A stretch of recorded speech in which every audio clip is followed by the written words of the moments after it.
La Contrahistoria. Un programa presentado y dirigido por Fernando Díaz Villanueva.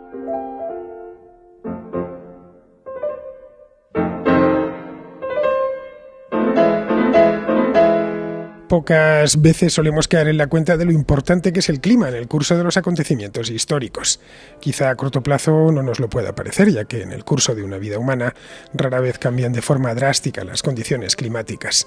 Pero en el largo plazo el impacto del clima sobre el curso de la historia se ha demostrado fundamental.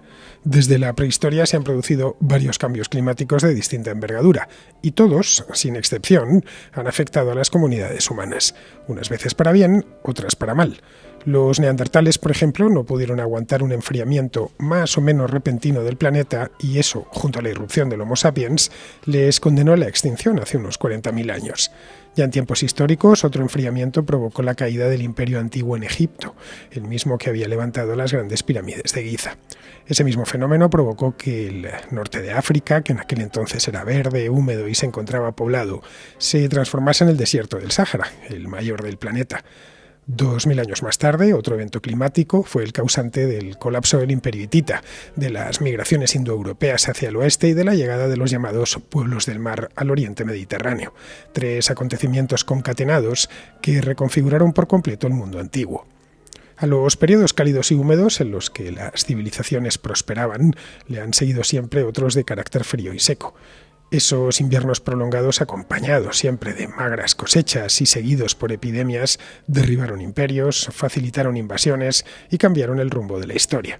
Ese fue el caso, por ejemplo, de la peste de Justiniano, a mediados del siglo VI, provocada por la erupción casi simultánea de 3 grandes volcanes en distintas partes del mundo, que tendieron un velo de cenizas en la atmósfera, haciendo descender la temperatura en todo el mundo. A las erupciones le siguió la crisis agrícola y a esta la irrupción de la peste negra, que acabó con la vida de 1/4 de los habitantes del Imperio bizantino en unos pocos años. La influencia del clima en la historia es un campo de estudio relativamente nuevo.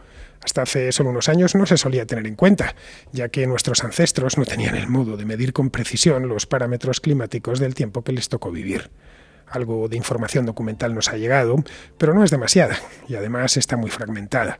A cambio, gracias a los avances en paleoclimatología, se está reconstruyendo de forma muy completa el clima que hubo en la Tierra en tiempos pasados, desde la prehistoria hasta que se empezaron a medir y a anotar registros climáticos de forma sistemática y concienzuda ya en el siglo XIX. Hoy en la Contrahistoria tenemos a un historiador, José Soto Chica, bien conocido por los seguidores de este programa, y a un paleoclimatólogo, Francisco Jiménez Espejo, investigador del Consejo Superior de Investigaciones Científicas. Entre ambos han alumbrado un libro excepcional, El Dios Incomprendido, el desafío del clima en la historia de la humanidad, que publica la editorial Despertaferro y sobre el que hablaremos larga y pausadamente a lo largo de la próxima hora.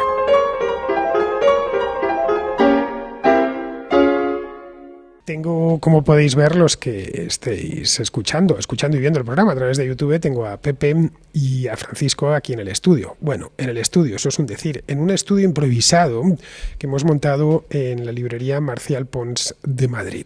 Ya sabéis que tiene 2, bueno, pues en la que está dedicada a la historia, una librería a la que yo le tengo mucho aprecio porque cuando yo estudiaba la carrera venía muy a menudo a esta librería a comprar libros. Si no lo encuentras en ningún sitio, seguramente en Marcial Pons tengas ese libro de historia, quiero decir, que andabas buscando por todo Madrid. Ahora ya es algo más sencillo, ya sabéis que tenemos Amazon y esas cosas, pero cuando yo estudié la carrera eso todavía no existía. Bueno, pues me han citado aquí los autores, que están, ellos dos son andaluces, a Pepe le conocéis bien, Francisco también lo es, y Francisco concretamente, según veo, es de Montilla, de Córdoba. Pepe es granadino. Han venido a Madrid pues a presentar esta joya, me quedo corto cuando digo joya, es un libro gordito, podríamos decir.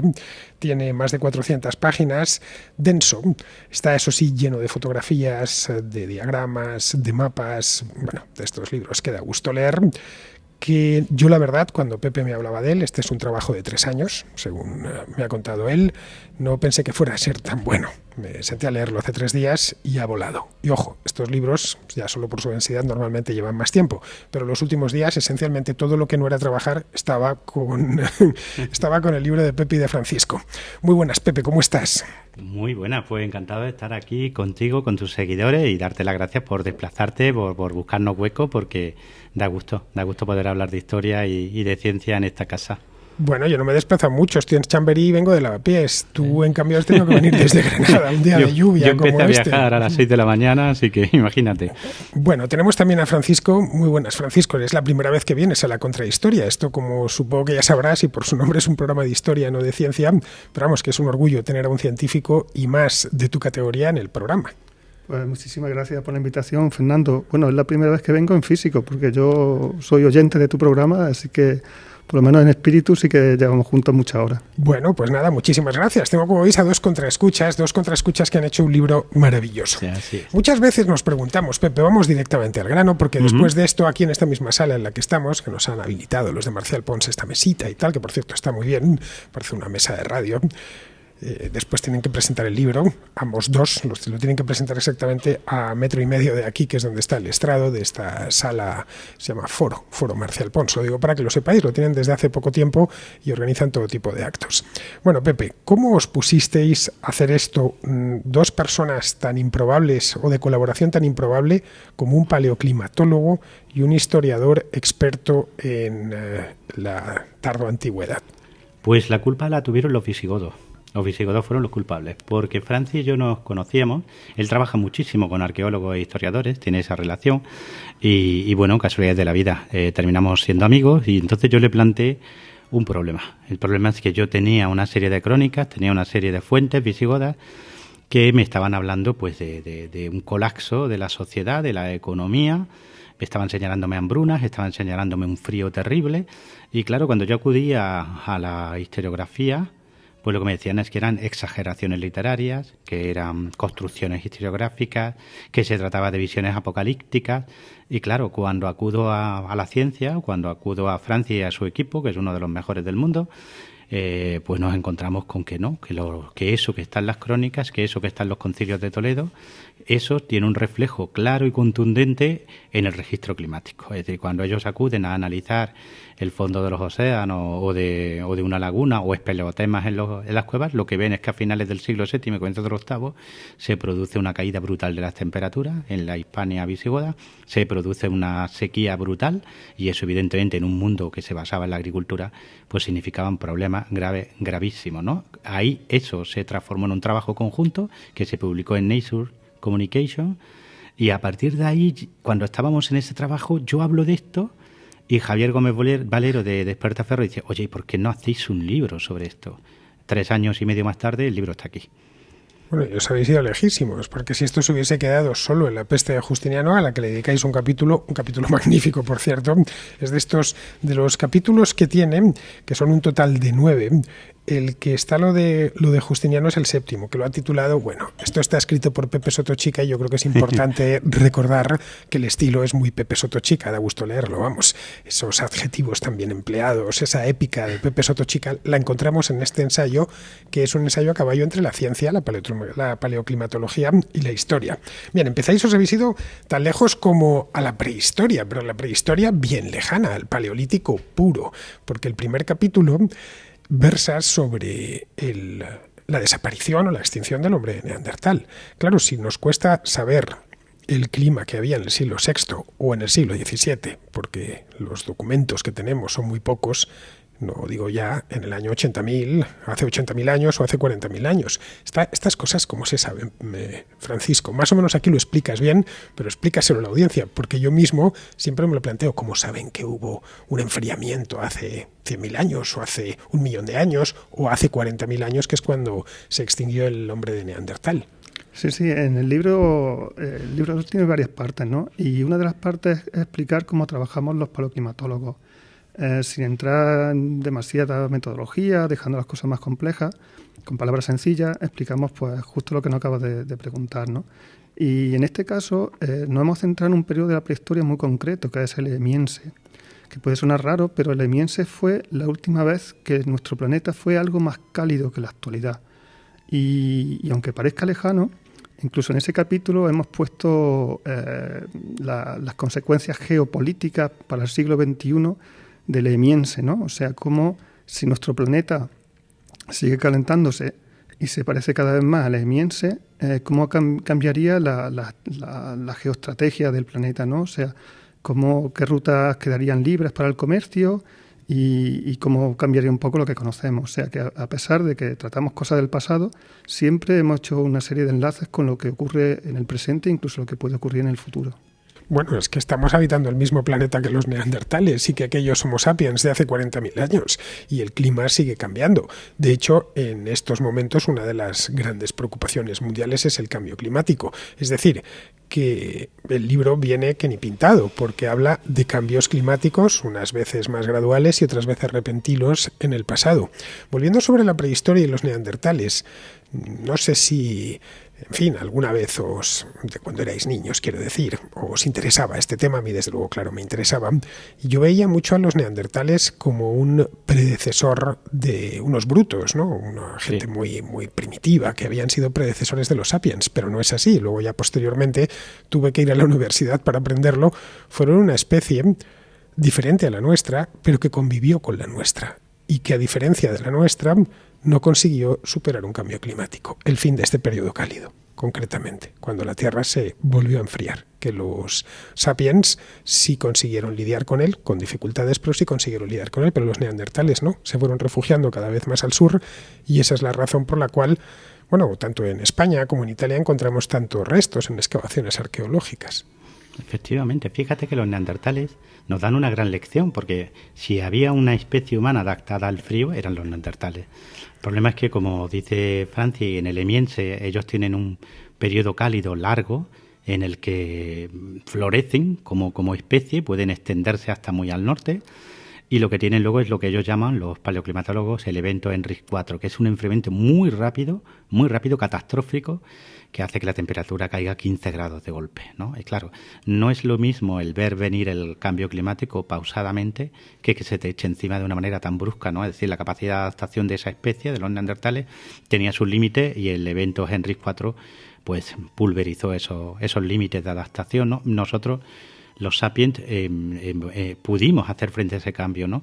Entre otras cosas porque a mí hay una cosa que me fascina, ¿no? Que es lo que yo llamo la alianza con otras especies, ¿no? En la domesticación del perro, por ejemplo, es la ropa, que en ese momento empieza a confeccionarse una ropa pues muy parecida a la que ahora usan algunos pueblos del norte ártico, ¿no? Como los inuit y los samoyedos, etcétera, etcétera. Es decir, buscamos una serie de adaptaciones que sí nos permitieron hacer frente a ese cambio de clima tan brusco, ¿no? Que fue el último enfriamiento glacial potente que tuvimos, ¿no? Y la verdad es que es toda una lección por lo que dice Franci, ¿no? Es decir, porque cuando el clima cambia de forma tan brusca, pues evidentemente nos presenta un desafío, ¿no? Y ese desafío, hay veces que hay sociedades, o en este caso una especie como los neandertales, que no son capaces de superarlo, y otras veces que sí. De ahí que el libro, aunque sea un libro dedicado al pasado, evidentemente, como toda historia del pasado, es un cúmulo de experiencias humanas que pueden sernos muy útiles. Este capítulo de Heinrich contra el Neandertal, creo que se titula, que es, bueno, Heinrich, yo al principio, cuando lo empecé, dije, ¿quién diablos es Heinrich? Contra Neandertal, bueno, este es el Eventos, como lo llamaban, por su descubridor. ¿En qué consistió esto? Porque además esta parte del primer capítulo es muy científico. ¿Cómo de golpe puede bajar la temperatura a 15 grados? Pues muy buena pregunta. Tenemos que ver las condiciones de partida. O sea, los eventos Heinrich se dan dentro de un mundo glacial. O sea, hemos descrito ahí, con las preciosas cartografías que nos han hecho de Despertaferro, ponemos el mundo como estaba justo antes de que se produzca un evento Heinrich. ¿Y cómo estaba el mundo? Pues vemos que prácticamente todo el norte de Europa estaba cubierto de hielo. El hielo marino llegaba prácticamente a la altura del sur de Inglaterra. O sea, desde el sur de Inglaterra llegaba el hielo hasta Norteamérica. Entonces, cuando se va produciendo un pequeño calentamiento, se produce una gran desestabilización de las grandes masas de hielo. Entonces, esas grandes masas de hielo dan lugar a la formación de una cantidad inmensa de icebergs que van bajando por la costa ibérica, llegan a la altura de Lisboa, incluso algunos estudios han visto que podrían llegar los icebergs hasta el Golfo de Cádiz. Entonces, esa corriente tan fría provoca que la península ibérica o todo el Mediterráneo, que era el gran refugio neandertal, pues colapse. Y vemos cosas asombrosas como lo que llamamos ahí la fauna no análoga, ¿no? O sea, al mismo tiempo que en el norte de España, Navarra tenía renos, vemos que en el sur de España había ciervos como los que hay en Doñana, ¿no? Entonces es un momento muy particular, muy curioso, con un frío de estas corrientes que vienen del norte bajo una gran insolación solar. Establecéis además un paralelo delicioso entre el hombre neandertal y un elefante gigantesco. El libro lleva un diagrama en el que se puede ver el tamaño, el de los colmillos rectos, ¿no? Es decir, una especie y otra en cierta medida se necesitaban. Exacto. Cuando desaparecía una, la otra corría el riesgo de desaparecer también. Sí, es lo que llamamos en el libro la Santísima Trinidad de la Prehistoria, ¿no? Que son elefantes, agua y roca. Y hemos hecho esa apreciación, que es una cosa que todavía, porque el libro no solamente hace una recopilación de estudios, sino que también proponemos cosas novedosas que todavía están por demostrar, ¿no? Y una de estas cosas es la correlación que hay entre la distribución de los neandertales con estos elefantes de colmillos largos, ¿no? Los dos ocupan la misma zona, los dos cuando hay un enfriamiento se reduce su hábitat, cuando hay un calentamiento se expanden. Y incluso en un artículo que acabamos de publicar hace un mes, ¿no? Que hemos encontrado unas huellas de estos elefantes en Murcia, proponemos que la distribución de los neandertales en la península ibérica, los grandes yacimientos tan famosos como Gorams o Cova Negra, todos estos yacimientos costeros, puede que realmente estén buscando y persiguiendo a estos elefantes que se movían por estos corredores. Bueno, aquí cerca de Madrid hay un gran yacimiento neandertal, el de Pinilla del Valle, está en la Sierra de Madrid. Hay otro que yo sepa, tampoco es que yo sepa mucho de prehistoria, pero sí, obviamente como aficionado me interesa. Hay otro muy grande, que has hablado de Gorham, que está en el Peñón de Gibraltar. Es decir, en la península ibérica vemos como el neandertal va bajando hacia el sur. Pero, y esto lo explicas aquí, una de las causas por las que no consiguen salvarse, aparte de los sapiens y aparte del frío, es que no empiezan a navegar nunca. Exacto. Se habla de que puede que en alguna isla hayan encontrado restos de neandertales, ¿no? Pero navegación, lo que entendemos navegación, de que tú salgas de un punto y llegues a otro de forma consciente, eso nunca lo hace neandertal. Entonces, lo que realmente limita y provoca su extinción es que no saben navegar y además hay ciertos hábitats que nunca ocupan. Las grandes llanuras siberianas, ahí nunca se mete el neandertal. El hombre sapiens sí lo hace. Y luego, por la razón que sea, tampoco llegan a expandirse ni en el este de Asia, ni en el Sáhara, ni en África. Tenemos que pegar un salto, obviamente. Pero hay otro cambio climático que veo que también está muy bien estudiado, que es el que se produce en el entorno hace 4.500 años, más o menos. Este sí tuvo impacto en la historia. Esto nos tendremos que ir ya al capítulo segundo, que tiene otro nombre precioso, Un estornudo antártico. Todos los capítulos del libro son bonitos, los títulos casi darían para el título de un libro cada uno de ellos. Bien, comentáis ambos, que la distancia entre la Tierra y el Sol se alteró hace 4.500 años y esto provocó que disminuyese la cantidad de energía que llegaba a la Tierra. Bien, esto dio lugar a un efecto dominó que provocó, entre otras cosas, la caída del imperio antiguo de Egipto, la de Keops, Kefren, Seneferu, en fin, esa parte del antiguo Egipto que tanta atracción despierta, que es la que los faraones que levantaron las pirámides, y provocó también otra consecuencia, en este caso no ya solo histórica, sino también, ya vemos, la biológica, botánica, y es secar el desierto del Sáhara. Y esto proviene de un simple evento climático que se produce en la Antártida hace 4.500 años. ¿Lo explicas bien? Sí, bueno, existen distintas hipótesis, ¿no? Nosotros hemos presentado la hipótesis que estamos trabajando ahora, que es la influencia de este evento antártico. Este evento antártico, lo que vemos es que en la Antártida empieza a generar una cantidad inmensa de agua dulce. Ese agua dulce provoca una activación muy potente de la circulación atmosférica y con ella una activación del famoso anticiclón de las Azores. Entonces, esta intensificación del anticiclón de las Azores es lo que proponemos, que provoca toda esta aridez en el Sáhara, que hasta ese momento el Sáhara era bastante verde o amarillo al menos, pero a partir de ahí ya cambia cada vez más hacia la configuración desértica que tiene ahora. Bueno, sabemos que había una población más o menos numerosa allí porque eso sí se han encontrado pinturas rupestres, por ejemplo. Se sabe dónde había lagos. El lago Chad, por ejemplo, que sigue existiendo, aunque ya es un lago muy pequeñito en comparación con lo que llegó a ser, era realmente un lago inmenso, que ocupaba buena parte de lo que hoy es la República del Chad. Bien, esta población, Pepe, se tiene que ir a algún lugar, y el lugar donde se va esencialmente es el Valle del Nilo. Efectivamente, además un Egipto muy distinto al que ahora concebimos o vemos, porque es un Egipto que hacia el 3000 a.C., cuando se unifica, todavía el Sáhara no se ha convertido en el desierto que hoy vemos. Estamos hablando de una zona de grandes sabanas, ¿no?, de poblaciones más o menos numerosas de pastores nómadas o seminómadas, y toda esta gente, conforme se va intensificando ese proceso climático del que acaba de hablar Francis, pues su punto de refugio evidentemente es el Valle del Nilo. Un Valle del Nilo muy distinto, porque en lo que es en sí la zona del Alto y del Medio Egipto, todavía el Nilo se dividía en varios brazos muy someros. Claro, yo como historiador me rompía la cabeza, por ejemplo, con la piedra de Palermo, porque me estaban dando medidas de inundación. Tú sabes que los faraones contaban con nilómetros y cada año anotaban hasta dónde, ¿no?, qué tipo de inundación habían tenido, 4 codos, 6 codos, 12 codos. Y había algo que a mí me sacaba de quicio y que ninguno me lo había explicado nunca. Estoy viendo en el 2500, 2600 a.C. anotaciones de 4 o 5 codos como magníficas inundaciones. Eso en época de Heródoto hubiera sido la ruina para Egipto, y no lo entendía. Nadie me lo había explicado. Me lo explicó Francis como geólogo, porque el río Nilo en esa época se dividía hasta en 8 brazos a su paso por Tebas, brazos muy someros, de manera que la inundación que venía de Etiopía, ¿no?, se dividía entre todos esos brazos. Se multiplicaba. Claro, y inundaba una amplísima zona. Eso acaba en torno al 2400, 2200 a.C., porque se suman en un solo curso mucho más profundo, de manera que hace falta una inundación mucho más potente, por un lado, y si a eso le suma que el Sáhara ya lo está englobando todo, pues ese refugio que había sido Egipto se convierte en una prisión, hasta que los egipcios empiezan a ordenarse de nuevo como sociedad, hasta que empiezan a hacer canales, hasta que inventan sistemas para sacar el agua de ese curso mucho más profundo, etcétera, etcétera.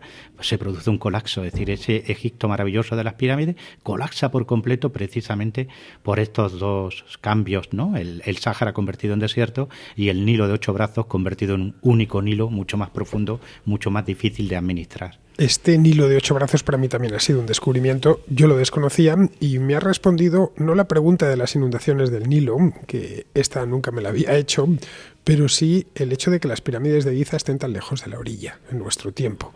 Y pensaba, ¿por qué hicieron las pirámides tan alejadas? Cualquiera que haya ido a Egipto lo ha podido comprobar en persona. ¿Están al lado del Nilo? Bueno, al lado hasta cierto punto. Hay un barrio de la ciudad del Cairo que está entre medias. Así que no tenía mucho sentido que si llevaban Además, había leído en alguna ocasión que llevaban desde las canteras que estaban en el Alto Egipto, llevaban las piedras y llevaban todo tipo de materiales de obra.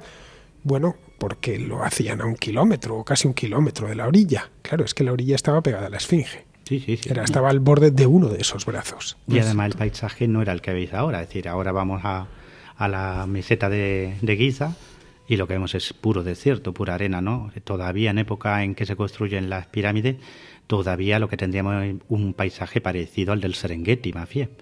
Para que os hagáis una idea, estaríamos viendo una sabana cada vez más seca, pero todavía sabana. Es decir, que había población, era una zona cultivable. El antiguo Egipto no nace, por lo tanto, ya sabes lo de Heródoto, lo del don del Nilo, etcétera. Bueno, el antiguo Egipto es un don del Nilo y de todo lo que le rodeaba, que era una tierra aproximadamente rica. Sí, en cierta manera sería un don del Sáhara y del Nilo. Del antiguo Sáhara, de lo que fue el Sáhara en su momento y del Nilo. La cuestión, Francisco, es que el Sáhara no ha vuelto a reverdecer, a pesar de que se volvió a calentar el clima posteriormente. Exacto. Bueno, hay una tendencia climática hacia la aridificación. Entonces, esa tendencia no es una tendencia lineal. Hay momentos en que hay cierta mejora del clima, hay momentos en que vuelve a ser más árido, ¿no? Y luego, en el siguiente capítulo, cuando hablamos de la expansión del Islam y demás, no deja de ser lo mismo. Sigue siendo que el Sáhara va creciendo poco a poco, y se va comiendo una extensión de terreno brutal. O sea, no somos conscientes. Los mapas que utilizamos, la proyección que tienen nos engaña. Vemos esa zona del Sáhara mucho más pequeña de lo que realmente es. Entonces tuvo que ser una auténtica crisis que toda esa extensión que era útil para el pastoreo y para el cultivo en oasis y demás, pues poco a poco la humanidad fue perdiendo una zona extensísima de tierra fértil. Bueno, eso y la península arábiga, que es la continuación del Sáhara después del Mar Rojo. Es una franja de desiertos que va desde, bueno, prácticamente desde las Islas Canarias hasta las puertas de la India. Efectivamente. Y no solo eso, sino volviendo a lo que comentaba Francis, lo que impacta cuando tú ves los textos griegos y romanos es que estás viendo literalmente manadas de elefantes en Ceuta. Y estás viendo el río Dra, que hoy es el río más largo de Marruecos, que está al sur de Marruecos, que hoy día no lleva agua, a no ser que llueva, ¿no? Y estás viendo que el rey de Mauritania, Juba, está descendiéndolo en barcos para llegar hasta las Canarias. Es decir, ¿qué ha pasado, no? Porque estás hablando de un tiempo histórico relativamente reciente, siglo I de nuestra era, ¿no?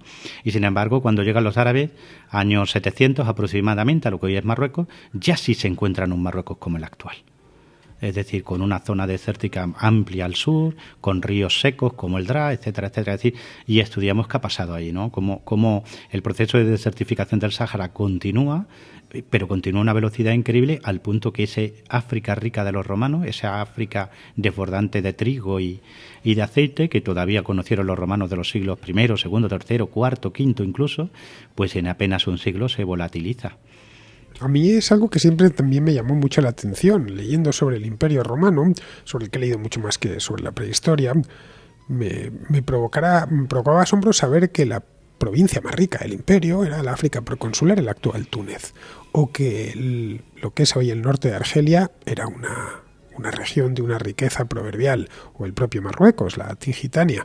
Claro, y lo miramos y decimos, al margen de que le llegase tarde la revolución industrial, antes de la revolución industrial ya eran zonas depauperadas. Sí. ¿Cómo pudo ser tan rico el actual Túnez en el siglo I de nuestra era? Rico desde el punto de vista agrario, que la riqueza provenía de ahí y lo dejó de ser pues en muy poco tiempo. Sí. Fíjate un dato que a mí me impactó cuando lo conocí, que en lo que es el África romana no recupera su nivel de población del año 400 de nuestra era hasta el siglo XIX. Ese fue el colapso del África romana, ¿no? Y fue un colapso político, por supuesto, ¿no? El clima no es la única explicación, pero el clima influyó porque le privó de esas bases agrícolas tan ricas que ya no eran sostenibles, ¿no? Bueno, los propios árabes, cuando cabalgan por todo el norte de África, lo que todavía se encuentran es una sociedad próspera, pero que termina de hundirse en esa misma época, en la segunda mitad del primer milenio. Sí. Y ya durante la primera mitad del segundo milenio, el norte del Mediterráneo les ha tomado la delantera.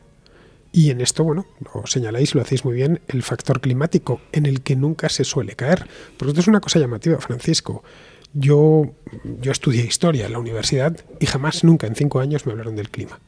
No se tomaba ni en consideración. Era un asunto que, bueno, digamos una variable que no se incorporaba en ningún análisis histórico. Y cuidado que se incorporaban todas las posibles, políticas, económicas, sociales, pero nunca jamás entraba el clima en juego. No entiendo yo muy bien por qué, porque explica muchas cosas. El problema quizás es conocerlo, claro. Conocer el clima que hacía en el Túnez del siglo VI es francamente complicado, y estamos hablando de una de las zonas más civilizadas del mundo que tenemos testimonios escritos. Bueno, ahora veremos la peste de Justiniano y aquellos 3 volcanes que entraron en erupción casi a la vez, y hay mucho testimonio de la época, efectivamente, en clave apocalíptica, pero si lo descremamos y lo dejamos un poco, le quitamos la parte poética, sí podemos ver que hubo una crisis de tipo climático seguido de una crisis agrícola y luego la peste. Bien, ¿cómo se puede llegar a saber eso al margen de las fuentes? El tema es que la paleoclimatología ha avanzado muchísimo en los últimos 20 años, ¿vale? La cantidad de registros climáticos de los que disponimos ahora, de lagunas, del mar, de pelotemas, nos ha permitido tener una idea muchísimo más precisa de cómo cambió el clima, ¿no? Y como has dicho bien, eso estaba en las fuentes. O sea, las fuentes describían todos esos cambios. Las fuentes te hablaban de cuando tenía búfalos a cuando no tenía. Te hablaba de esas variaciones climáticas. Lo que pasa es que se tomaban como exageraciones, como, no sé, como, bueno, habla de esto, pero en fin, será por otro motivo y tal. Lo maravilloso del trabajo que hemos hecho Pepe y yo ha sido que donde yo veía un pico de aridez, pues Pepe pues veía toda la descripción de lo que estaba pasando, ¿no?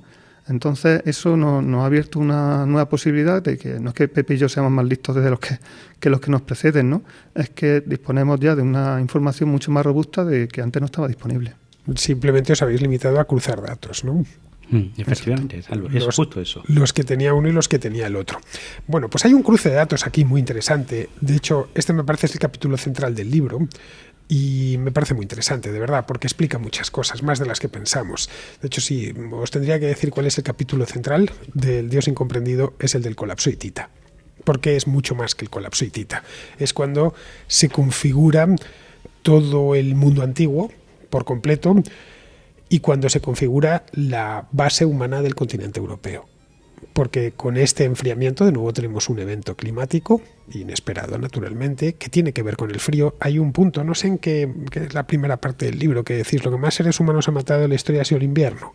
Sí, es decir, el frío trae sequedad y el calor trae humedad. Ya sé, en España tenemos problemas de entender eso porque nuestros veranos suelen ser secos, pero lo habitual es que los lugares cálidos sean húmedos y los lugares fríos sean secos. Los mayores desiertos del mundo siempre pensamos en el desierto de Gobi, en el Sáhara, en el desierto arábigo, y se nos olvida la Antártida o Groenlandia, qué sé yo, que son desiertos absolutos. Lo único que allí cuando hay un copo de nieve, pues claro, como es un casquete polar no se va y lo vemos todo lleno de nieve, pero allí no llueve nunca, no precipita muy poquito.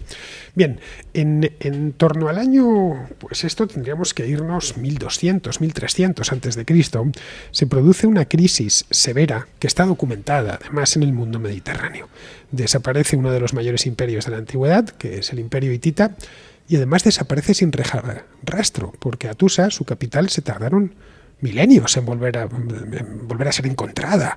El imperio de los faraones lo nota, el Egipto de los faraones, desaparece Micenas, desaparece, en fin, todas las culturas ugarit, todas las culturas y civilizaciones que había en Mesopotamia, y aparecen otras nuevas, obviamente, pero vamos, que tiene un impacto grandísimo. Este está documentado, pero es que hay otro que no está tan documentado, que es el de la migración de los pueblos de las estepas, los indoeuropeos, nuestros antepasados, podemos decir, biológicos, que emigran hacia el oeste, hacen auténticas masacres en el oeste, incluyendo la propia península ibérica, y esencialmente reemplazan a la población que había hasta ese momento, que era, bueno, pues lo que provenía del Paleolítico, de los seres humanos que se habían ido estableciendo en lugares como la península ibérica, lo que es Francia, las Islas Británicas, Italia, etcétera. Y se produce un genuino reemplazo demográfico por parte de estas hordas de gentes de las estepas que ocupan el occidente europeo, y lo hacen porque no tienen medios de vida en la estepa. Y esto, la tesis que tú expones, Francisco, bueno, Pepe y tú, es que esto viene de nuevo de un enfriamiento con su sequedad correspondiente.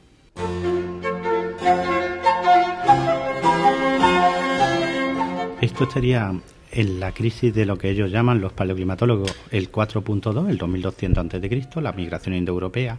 Lo que estamos viendo es justo lo que acabas de definir. Recuerda esa intensificación del anticiclón de las Azores, eso provoca la aridificación creciente de la zona del Mediterráneo y también de la zona de lo que hoy serían las estepas del Mar Negro, de Ucrania, etcétera, y mucha más humedad, sin embargo, en el norte de Europa, ¿no?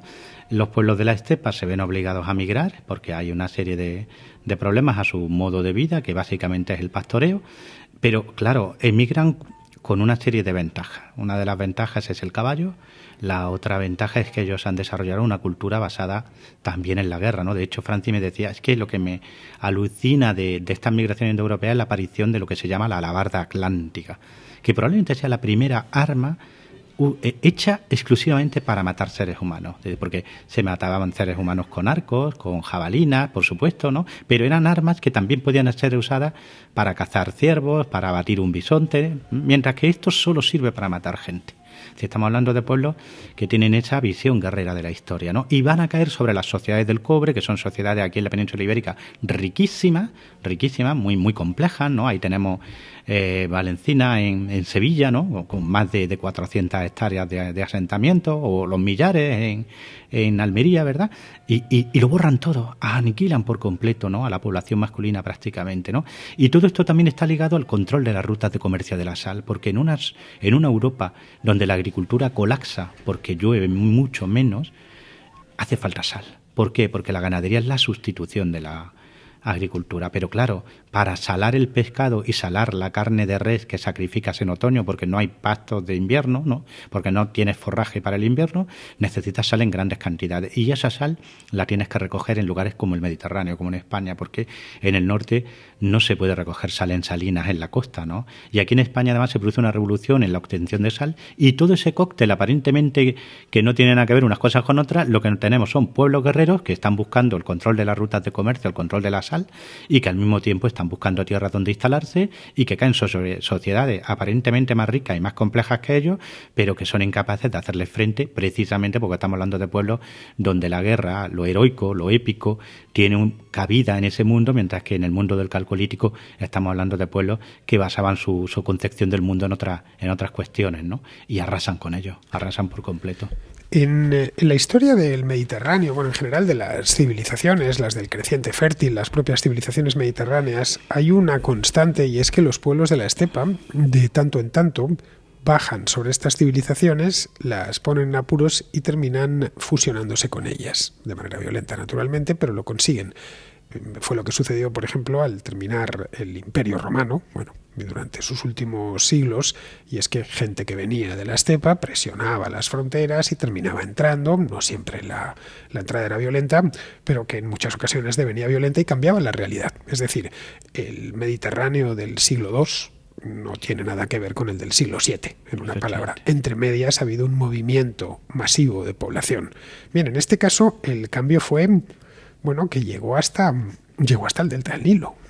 Sí, y de hecho es lo que inquieta y lo que ha molestado también a muchos, porque ha habido muchos arqueólogos que cuando se han encontrado hasta esta realidad, cuando la genética ha puesto esta realidad sobre la mesa, es muy desagradable la realidad, evidentemente, es la sustitución brutal, porque no puede explicarse de otra manera, de una población por otra, ¿no? Y esto también nos pone un poco frente al espejo, ¿no?, de nuestra humanidad, entre comillas, ¿no? Es decir, que ha sido algo muy desagradable de estudiar por parte, y que muchos arqueólogos han negado hasta que la genética pues puso pruebas que eran ya incontestables, ¿no?, de esa sustitución de población, ¿no? Y volviendo a los hititas, que ahora lo retomará Francis, ahí lo que tienes es un mundo muy parecido al nuestro, Fernando, que por eso nos ha un poco como, ¿no?, dejado con la boca abierta, porque estás viendo un mundo donde lo que ahora llamamos cadena de valor estaba sobre la mesa. Estás viendo imperios, reinos, ciudades que están... Esa parte me ha encantado. Es que están no sé cuál de los dos la ha escrito, pero esa parte económica me ha encantado. Pues es que es fascinante, ¿verdad? Está viendo que los hititas están exportando cobre y estaño a Egipto, que Egipto paga eso con trigo, que Micenas aporta esclavos o aporta tal, ámbar, o que Babilonia, o que Asiria, o que Canaán. Claro, eso hizo del mundo del bronce un mundo muy rico, pero también un mundo muy frágil, porque bastaba que quitaras una pieza de ese engranaje para que el resto se viera afectado, ¿no? Y esa pieza fue el mundo hitita, ¿no? Que ahora te hablará Francis del riego que suponen las mesetas, ¿no? Las mesetas en determinados periodos climáticos son lugares óptimos, 1.200 metros de altitud con una buena temperatura, puede ser un lugar que dé paso a una riqueza desbordante agrícolamente hablando, pero como estás justo en el límite, si de repente te baja 2-3 grados la temperatura, lo que era posible deja de serlo y tu mundo se puede precipitar a la ruina. Como bien dice Pepe, eso es un fenómeno que hemos comparado con otras regiones, ¿no? Por ejemplo, el desconocido imperio tibetano, también hablamos de en el libro. Y volviendo a los hititas, como antes ha señalado perfectamente Fernando, cuando uno va allí y ve esas ciudades inmensas, en lo que ahora son páramos inertes, pues claro, choca, ¿no? Pero es que antes no era así. Es que antes aquello era un vergel que podía alimentar su propia población y de repente, lo tenemos en las fuentes, los reyes hititas lanzan llamadas desesperadas a sus súbditos para que le lleven comida. O sea, están demandando comida continuamente porque ya no son, su territorio ya no es capaz de alimentar a su pueblo. Claro, y eso, si por lo que sea el comercio se para, significa la condena y la desaparición. Es lo que sucedió en aquel momento. De hecho, aquí hay otra pregunta respondida. Son muchas las preguntas que responde este libro. El tema de la invasión de los pueblos del mar, que es un tema muy abordado por la historiografía. Los especialistas en el mundo antiguo han hablado mucho de ellos, pero claro, nadie sabe qué son los pueblos del mar. Así es como los llamaban en el antiguo Egipto. Que de dónde vienen esos pueblos del mar, cuando realmente propiamente del mar tampoco vienen. Uh-huh. Forma parte de esa gran migración que bueno, a Egipto llegan por mar y por eso los llaman pueblos del mar, pero serían estos pueblos los que rehacen por completo el mapa. Sí, los que dan pie a la Edad del Bronce y rehacen por completo el mapa de una antigüedad que ya empezamos a reconocer, que es la del primer milenio antes de Cristo, la antigüedad de la Grecia clásica, la antigüedad de la República Romana, la de Alejandro Magno, etcétera.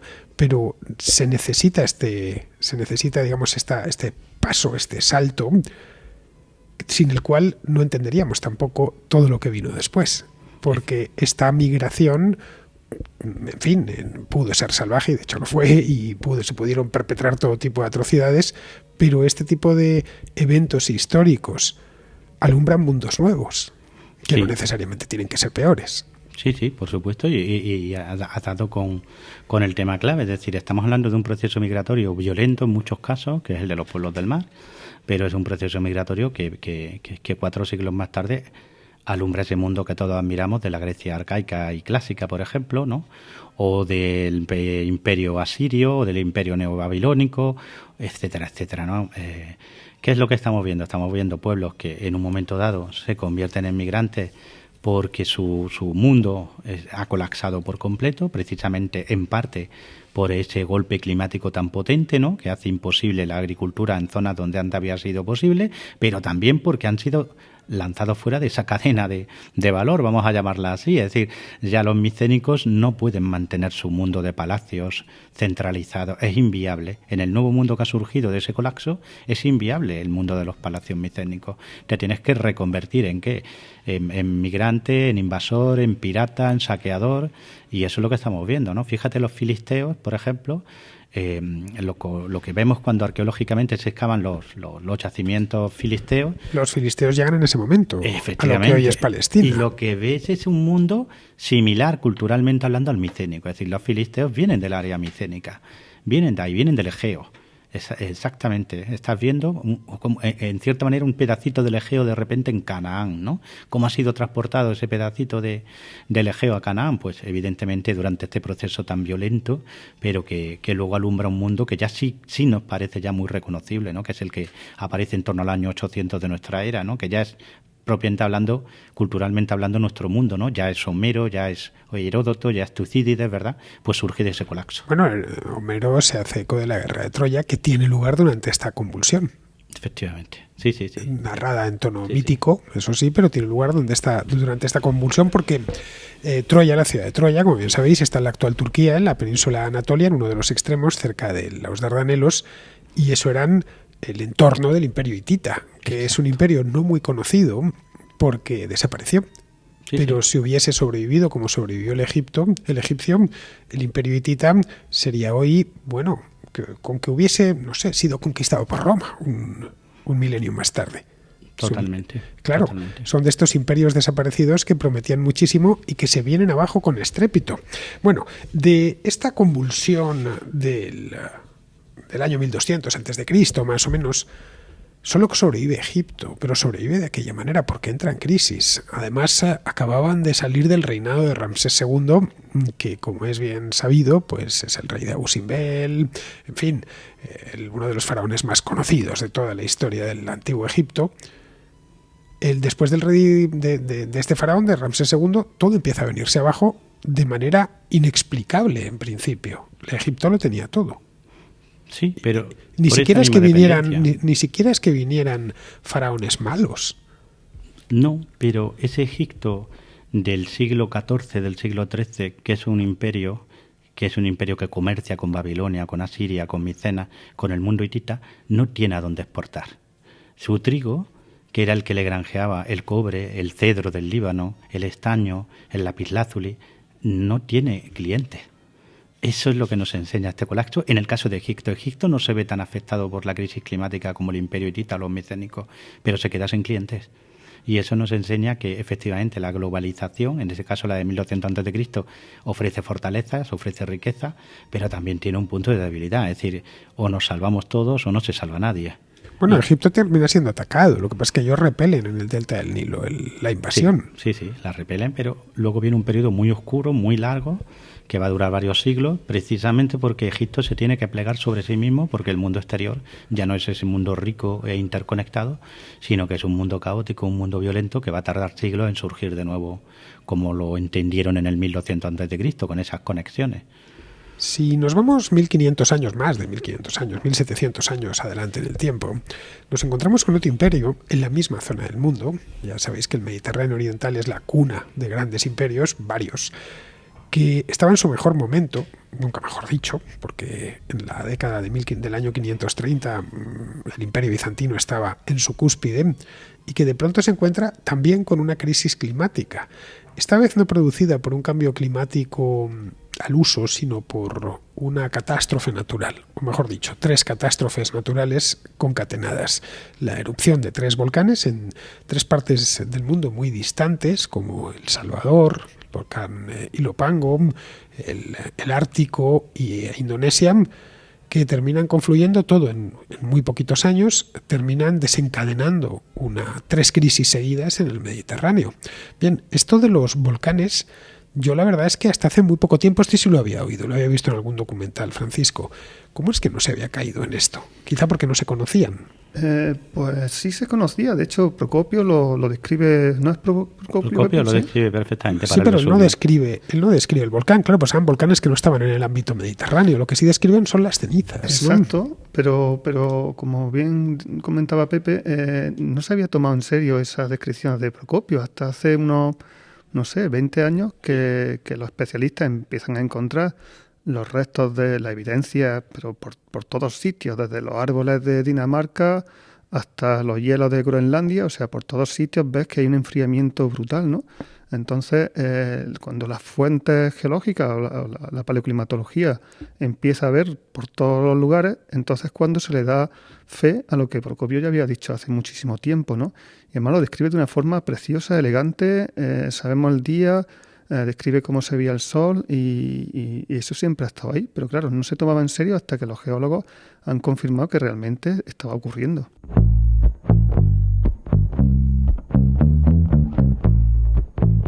Mi último libro se titula Contra el pesimismo. A pesar de que con ese título pueda parecer otra cosa, se trata de un libro de historia, en el que analizo 5 miedos muy comunes en nuestro tiempo y que están amargando la existencia a mucha gente. Trato de poner en perspectiva el sorprendente avance de las sociedades humanas a lo largo de los últimos siglos hasta llegar a nuestro mundo, que es, sin duda, y ciñéndose a los datos, el mejor que nuestra especie ha conocido hasta la fecha. Explico también por qué Occidente, en lugar de decaer y aproximarse a su final, se encuentra en su mejor momento. Analizo la política de las identidades, un jarabe muy tóxico que envenena la convivencia, pero que inexplicablemente despierta un gran atractivo entre mucha gente.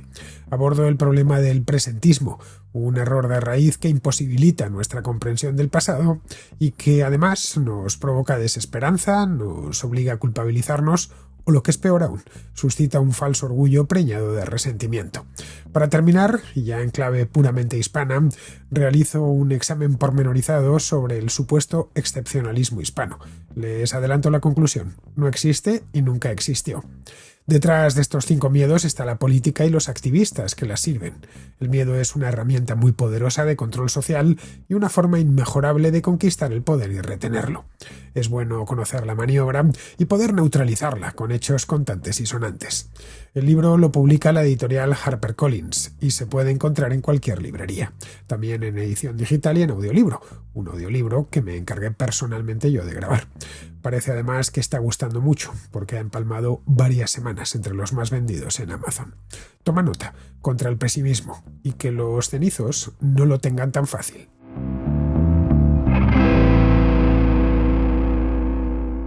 Procopio, el 21 de marzo del año 536, que estaba en el Mediterráneo, en Sicilia, en concreto, en el sur de Italia en concreto estaba. Y como dice Francis, que describe, te dice que ese día el sol estaba como velado, ¿no? Que se había puesto azul, que no brillaba, que no tenía fuerza, ¿no? Y a continuación él entiende claramente que ese es el comienzo del infortunio del ser humano, ¿no? Porque claro, años sin verano son años sin cosechas, hambrunas, evidentemente eso produce un estrés ecológico brutal que hace que, por ejemplo, animales que sí tenían ya de por sí la Yersinia pestis famosa, ¿no? La bacteria que provoca la peste negra, ¿no? Pues de repente dejen la estepa y se acerquen al ser humano porque están igual de hambrientos que el ser humano, ¿no? Y están buscando comida en lugares donde antes jamás lo hubieran buscado, como son los basureros, etcétera, etcétera. Y eso provoca también la peste de Justiniano, ¿no? Pues Procopio ya hizo esa relación de esa concatenación de causas. Él no sabía que había un volcán en El Salvador, pero sí sabía que el comienzo del infortunio, como él dice, había comenzado ese día y que había comenzado cuando el sol se veló y que eso había traído las consecuencias que él tuvo que vivir en primera persona, ¿no? Y que fueron un auténtico apocalipsis, ¿no? Esto sucedió en la primavera del año 536. Bien, esa primavera empieza, digamos, la ruina, aunque no termina por tumbar al imperio porque era un imperio el bizantino muy poderoso en aquel entonces. Tan poderoso como que estaban tratando de retomar la parte occidental, que estaba en manos de estos reyes germánicos, y había empezado ya la campaña de Italia, habían hecho la campaña de África, es decir, del actual Túnez, ambas con éxito. Bueno, la de Italia tienen que hacerla ya en plena crisis, pero sobre los italianos la crisis también se está cebando, sobre los ostrogodos en este caso, y lo tienen relativamente fácil. Digo relativamente porque no fue fácil en absoluto. Tomar Italia a Belisario le costó bastante porque había ya problemas serios con las cosechas. Pero en aquel momento, esa primavera, ese mes de marzo del año 536, el imperio está, como decía antes, en su mejor momento. Aquí habría una pregunta, Pepe, que no sé si te sientes capaz de responder. Sí. En el caso de que no hubieran entrado en erupción estos tres volcanes, ¿hubiera conseguido Justiniano y su sucesor rehacer el Imperio Romano a mediados del siglo VI? Yo creo que sí, estamos hablando de un imponderable, estamos hablando de una ucronía, pero los números nos dicen que eso era factible, que era plausible que hubiera ocurrido, porque estás viendo los ejércitos, por ejemplo, que desplaza Justiniano a África en 533, y estás viendo los que podía movilizar en 537, y lo que ves es que sus recursos se hundieron por culpa de esta crisis climática. Sin esa crisis climática provocada por los volcanes, probablemente Justiniano no se hubiera visto frenado en su esfuerzo militar, que en última instancia es un esfuerzo económico, ¿no? Es decir, las capacidades económicas, logísticas y militares de Justiniano en 536 eran más que suficientes para completar ese plan que él ya tenía en mente, que él expresa ya en las leyes que está promulgando, en las que habla de reconstruir el Imperio Romano por completo, ¿no? Y sin embargo, estos volcanes, que él jamás conoció, que él jamás supo dónde estaban esos volcanes, pues sin embargo esos volcanes lo frenaron por completo. Porque aquí se encadenaron tres crisis. Primero fue esta que cuenta Procopio, de pronto el cielo ha dejado de brillar, y esto tiene una consecuencia inmediata, y es que las cosechas pues son mucho menores cuando hay cosecha, que pues, en algunos lugares ni siquiera llegaron a madurar los frutos. Esto en un año lo que ocasionó, el año siguiente lo que ocasionó es una hambruna. Y luego trajo la peste, pero claro, la peste no estaba en el Mediterráneo. La peste, según comentáis en el libro, la Yersinia pestis, la bacteria que la produce, que produce la peste negra, estaba tan lejos como en China. Se abrió camino hasta la India y de la India llegó a Egipto y ya estaba en el Mediterráneo, y la matanza que hizo fue brutal. Es una peste que no tenemos ni de lejos tan bien documentada como la que llegó 1000 años más tarde, ya en el siglo XIV, la famosa peste negra del año 1350, pero por lo que nos ha llegado y por lo que está descubriendo la arqueología, fue una peste del mismo nivel o incluso más que la del siglo XIV. Liquidó a 1/3 de la población de Constantinopla, que era la ciudad más poblada en aquel entonces de esta parte del mundo. Liquidó al 25% de la población del imperio. Es decir, estuvo más o menos, Pepe, a la misma altura. Sí, por supuesto. Si estamos hablando, para que las personas que nos escuchan se puedan hacer una idea, de una pandemia 150 veces más potente que el COVID-19. Es decir, el índice de mortalidad del COVID-19, multiplicarlo por 150. Y entonces tenéis el impacto de la peste de Justiniano. Cuando vemos las descripciones que hace Procopio, o que hace Juan de Éfeso, o que hace Casiodoro, estoy hablando de personas que la vivieron en primera persona, no valga la redundancia, ¿no? Es que es estremecedor, porque es una muerte que además provocaba el colapso de la sociedad. Procopio nos habla de cómo los hijos abandonaban a los padres por miedo a contraer la enfermedad, ¿no? O cómo la gente directamente tapiaba las casas de los enfermos, ¿no? Y los condenaba a morir de hambre para intentar no contagiarse, ¿no? Es decir, fue una sacudida brutal, ¿no? Y lo sorprendente, lo que pone un puntito de esperanza, es que aplicando la racionalidad, el buen gobierno, la capacidad logística, la generosidad también, Justiniano supera esa crisis. Bueno, la supera tanto que después de la peste consigue reconquistar una parte de Hispania. Sí. La provincia bizantina de España, esta que iba desde el estrecho de Gibraltar más o menos hasta el Cabo de la Nao y que tenía su centro en la actual Cartagena, se conquista después de la peste. Es decir, le queda todavía energía. Sí. Y es sorprendente, pero nos da el ejemplo de que este tipo de crisis, aunque sean imparables, pero sí pueden ser paliadas y pueden ser superadas si mantenemos la racionalidad, ¿no? Ahora, cuando ya, como digo yo, cuando nos dedicamos a otras cosas en vez de a gestionar, y lo que hace Justiniano es gestionar muy bien la crisis. Bueno, en eso también influyó que el imperio estaba en su mejor momento y era especialmente próspero. De hecho, el primer impacto lo consiguen aguantar.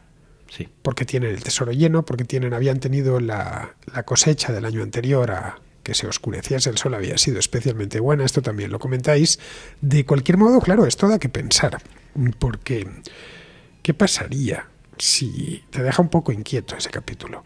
Si ahora mismo se produjesen 3 erupciones de esas características en los mismos sitios, en Islandia, en Centroamérica y en Indonesia, y que de pronto viésemos cómo cae de golpe la temperatura, y aunque nuestra sociedad ya no es tan dependiente del sector primario como lo era aquella, y nuestra tecnología es sensiblemente superior a la de los bizantinos, claro, esto ocasionaría una crisis mundial de gran envergadura.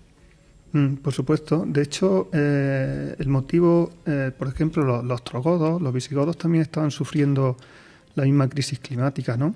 Y cuando uno tiene en cuenta la historia ambiental, puede entender cosas, por ejemplo, que los ostrogodos estén abandonando una ciudad costera como Civitavecchia, ¿no? Entonces dice, jolín, en su propio territorio abandonando la ciudad costera que pasa a manos de los bizantinos, y simplemente es porque Bizancio seguía controlando las rutas marítimas, podía llevar trigo de un lugar a otro, donde estuviera peor la cosa, pues compensar. Sin embargo, los ostrogodos no tenían esa opción. O sea, los ostrogodos tenían su territorio y si se venía abajo por las cosechas, pues no tenían forma de con qué paliarlo, ¿no? Y en la actualidad un poco igual. O sea, nosotros, los cambios climáticos siempre son crisis regionales, ¿no? No existe una sequía planetaria, no existe un periodo húmedo que afecte a todo el planeta por igual. El mismo cambio climático en un sitio se ve como sequía y al mismo tiempo se ve como un periodo más húmedo, ¿no? Así es como funciona el planeta. Entonces ya desde el Imperio Romano, como describe bien Pepe en su libro del Águila y los Cuervos, el propio Imperio Romano iba compensando. Cuando había un problema en Egipto, pues traía trigo de otras regiones y esa es la forma que tenemos de paliar las crisis climáticas antes y ahora.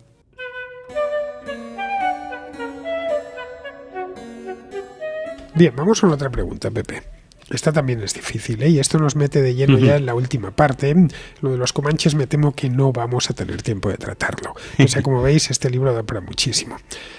En el caso de que no hubiesen entrado en erupción esos 3 volcanes malditos, que no se hubiese producido aquella crisis agrícola tan grande y la peste de Justiniano, hubiera podido no solo expandirse el Imperio Romano hasta recuperar, sino todo, si al menos buena parte de las fronteras de la época, qué sé yo, de Constantino, por ejemplo. Y un siglo más tarde, cuando se presentan los árabes en las puertas, los árabes, por cierto, empiezan a salir de Arabia movidos, según parece, y lo explicáis bien aquí, por otro cambio climático, el Imperio Bizantino hubiera podido resistir el empuje, el impacto que para el caso de los bizantinos fue definitivo porque les privó de Siria y les privó de Egipto, hubiera podido resistir el impacto de los musulmanes. Esto sí que hubiera cambiado la historia, si Bizancio no se queda sin todo el Levante.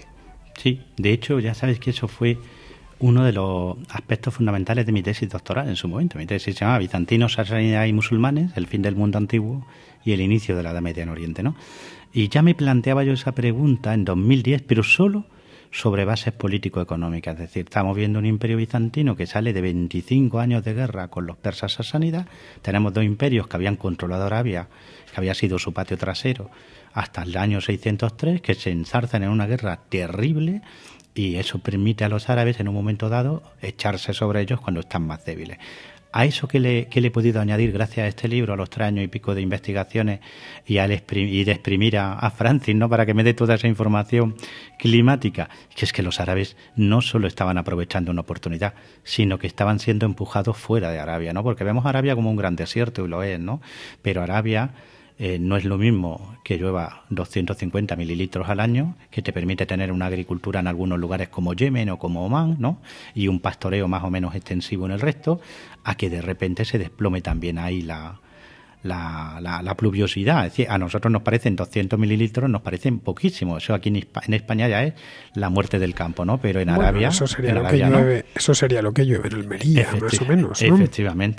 Efectivamente, pues claro, lo que estás viendo es que a esos factores políticos y económicos que yo veía en mi tesis para explicar el triunfo del Islam, ahora he podido agregar otro factor, y es el factor del clima, de unos pueblos árabes que ven en el Islam un punto de llegada, pero también un punto de propulsión hacia el exterior, porque los unifica y les permite aprovechar esas nuevas oportunidades. Ellos cabalgan de alguna manera sobre ese tigre tan difícil de cabalgar, que es el cambio climático, ¿no? Y eso se ve muy bien en África, como tú decías antes, ¿no? Los árabes, cuando llegan, todavía encuentran una África del Norte relativamente rica, que ya está cayendo, pero que sigue siendo un mundo rico, pero ni ellos podían explicarse qué había pasado, porque 50 años más tarde están viendo ya una África del Norte que está entrando en colapso económico, ¿no? Porque les ha alcanzado también a ellos esa crisis climática, ¿no? Bueno, tanto la península arábiga como el Sáhara se van desertizando de manera simultánea.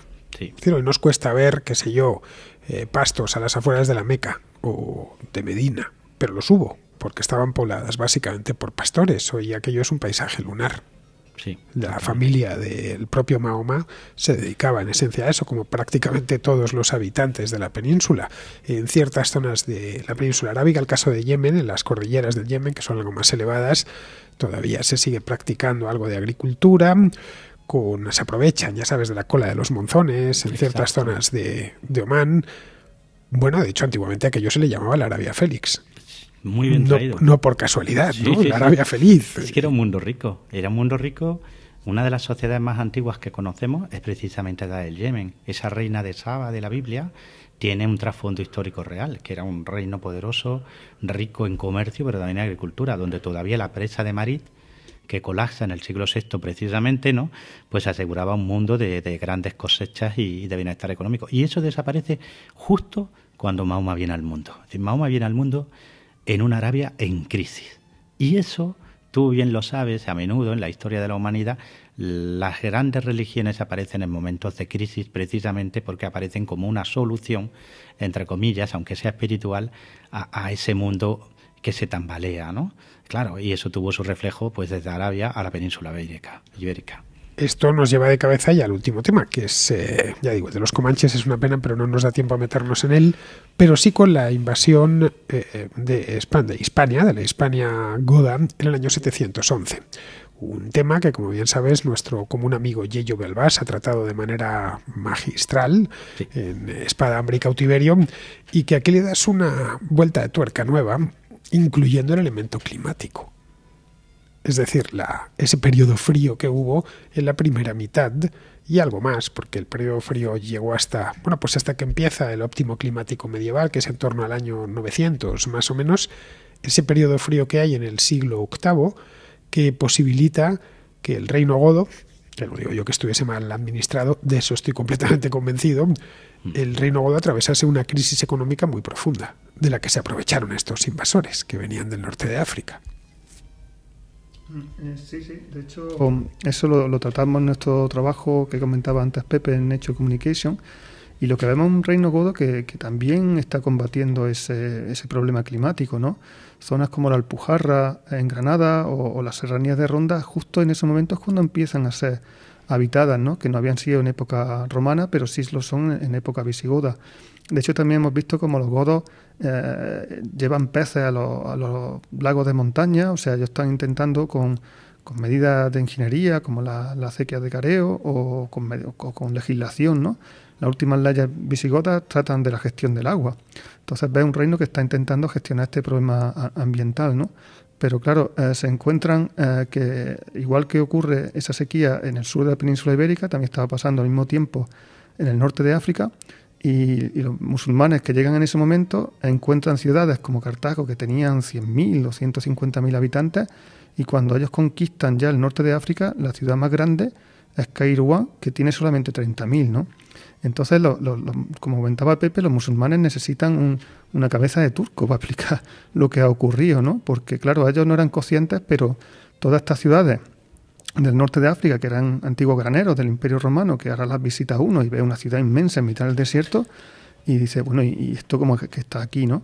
Y esto estaba allí porque era una zona de agricultura rica y tal, pero cuando llegan los musulmanes, destruyen esa obra hidráulica y no son conscientes de que en ese momento es cuando está cambiando el clima, de una forma que ya no iba a ser reversible.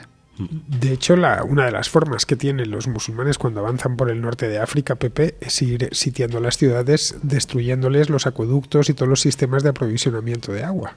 Sí, eso arqueológicamente está probado.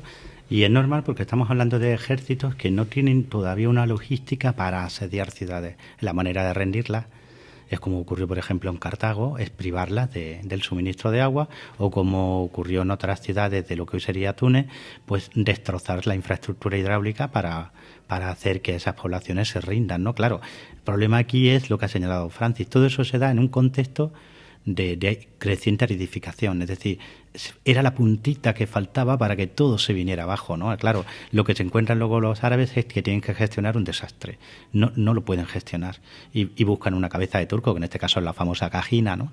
La famosa reina bereber, que ni era reina ni era bereber, que se enfrenta a ello y que sería la causante de esos destrozos, ¿no? Y en el caso de los visigodos es fascinante porque los visigodos nos enseñan qué se puede hacer, esas acequias de careo, ese subir a las montañas en busca de pastos, ese intentar legislar para aprovechar mejor el agua, pero también nos enseñan lo que no se debe de hacer. Porque lo que ocurre en la sociedad visigoda es que esa crisis climática que deriva en crisis económica termina transformándose en una crisis política. En el peor momento posible, los linajes visigodos, y diríamos las facciones, los partidos visigodos, se disputan el poder a cara de perro en mitad de esa crisis monumental. El resultado es una debilidad interna brutal que facilita la conquista, es decir, vas sumando catástrofe tras catástrofe. La catástrofe climática que trae la económica, le sumas tú ya a la política, que era lo que faltaba.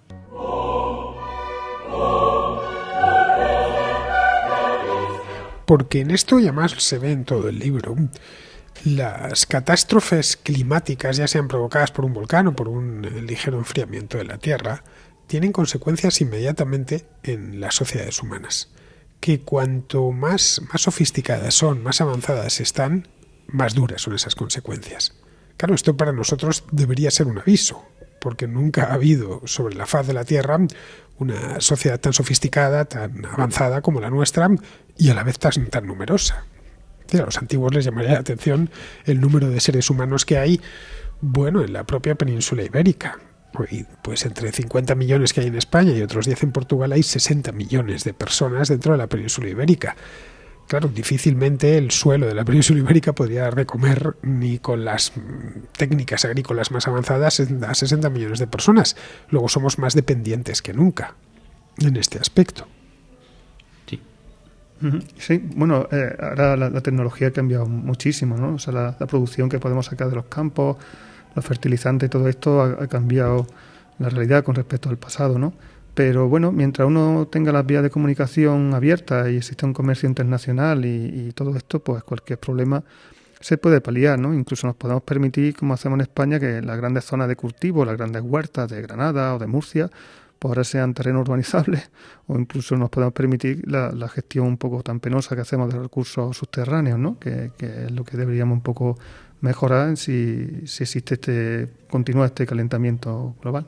Bueno, tú ya, esto enlazando con mi último libro, Pepe, que tú has prologado, por cierto, el de Contra el pesimismo. Tú eres optimista con la especie. ¿Crees que nos volverá a sacudir el clima como sacudió a nuestros antepasados? Yo soy optimista en un sentido, porque lo que estamos viendo son 9 casos que probablemente fueron, desde mi punto de vista, para esas sociedades, en ese contexto histórico, mucho más duros que lo que nosotros estamos viviendo, muchísimo más. Es decir, yo no creo que el año 536 pueda ser superado en Apocalipsis, ¿verdad? Pero soy optimista por eso mismo, porque sé que nos hemos enfrentado antes a ese Dios incomprendido. Lo que pasa es que, por otro lado, soy pesimista en un sentido, ¿no? Que es que, primero, Para identificar la solución, primero debes de estar, como digo yo, bien avenido, ¿no? Y hemos convertido esta cuestión del clima en una cuestión de disputa ideológica, política. Inmediatamente eso ha provocado que lo racional, lo científico, lo lógico salga del debate. Lo hemos convertido en una cuestión ideológica en la que unos y otros tratan de imponer una visión puramente ideológica, no científica de la cuestión. Por lo tanto, estamos cometiendo un error porque no estamos buscando soluciones, sino que estamos buscando culpables. Efectivamente. Bueno, pues con eso nos vamos a quedar. Llevamos ya un poquito más de una hora y lo que tenemos esta sala es una hora. Nos la han dejado los de Marcial Pons y no quiero faltar a mi palabra. Les he prometido que iba a estar solo una hora y he estado un poquito más. Bueno, muchísimas gracias, Francisco, por habernos acompañado hoy. Ha sido un placer tenerte aquí. Muchísimas gracias, Fernando. Y a ti, Pepe, qué decir. En fin, ya sabes que cada vez que vienes a la Contrahistoria yo me pongo contento y los contraescuchas se ponen más contentos todavía porque eres, en fin, uno de sus favoritos, por no decir el favorito, el colaborador favorito. Yo encantado siempre, Fernando. Ya sabes que tenemos la suerte de poder compartir pasión, que es la historia, la suerte de ser amigos, de poder leernos mutuamente. En fin, no se puede estar más a gusto que aquí en tu casa, en la Contrahistoria, con tus seguidores. Bueno, suerte es la mía de tener como amigo a Pepe Sotochica, porque aparte de un gran historiador es una persona excepcional. Eso yo os lo puedo decir y os lo puede decir cualquier persona que le conoce. Y eso ya es lo más importante del mundo. Se puede ser mejor o peor profesional de lo de uno, pero siempre se debe procurar ser buena persona. Y en eso descolla Pepe Sotochica, os lo aseguro. Gracias. Bueno, queridos, con esto ya terminamos. Ha sido un placer tenerlos a todos al otro lado. Espero que os haya gustado el programa. Y nada, con estas me despido de todos vosotros. Hasta la próxima Contrahistoria.